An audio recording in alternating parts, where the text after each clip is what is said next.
Je sais pas vous, mais dans la vie, il y a des gens qui veulent flex sur tout. Vraiment tout. Il y a des gens random qui pensent flex sur des trucs cool, mais qui sont en fait random. Ah, je sais faire le moustique.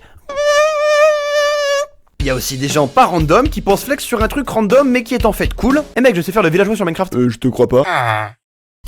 Et honnêtement, je fais partie des gens pas random. Clairement. Non, je ne sais pas imiter le villageois Minecraft. Ok. Mais je sais repérer des bails chelous en géographie. Ah mais c'est chez moi ça, attendez, je reconnais. Ah non merde, coupez. Tellement chelou que je sais qu'en 2010, un conflit frontalier a éclaté entre le Nicaragua et le Costa Rica pour des raisons géopolitiques complexes, très complexes même à comprendre pour une vidéo de 5 minutes. Non, juste vraiment c'était une embrouille sur Google Maps.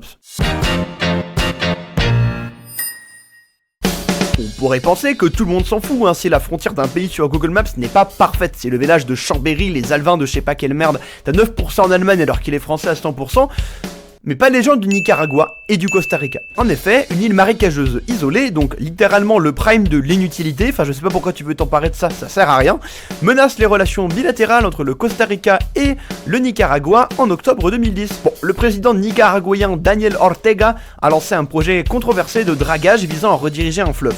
Why not? Sur le San Juan, il y avait cette île chelou. Et donc il y a 50 soldats nicaraguayens qui ont établi un camp sur une étroite bande de terre près de cette île-là pour apparemment lutter contre le trafic de drogue.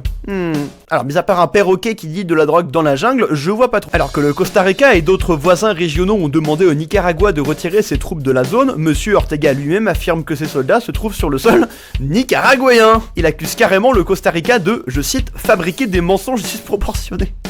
Ah ouais, c'est chaud, hein. Et donc, le plus fou, c'est que selon le Nicaragua, l'île était indiquée comme nicaraguayenne par Google Maps. Donc, bon, à ce moment, évidemment, Google a modifié sa carte. Après, sur repose du contexte, Ortega, il devait se présenter à la prochaine élection présidentielle dans un pays plutôt polarisé politiquement.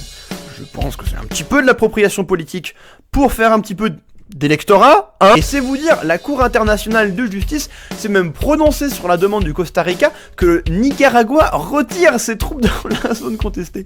C'est complètement le bordel. C'est quand même une dinguerie cette histoire. En tout cas, Force Tecos qui a dessiné l'ancienne bordure, lui, il doit être dans la sacrée merde, hein.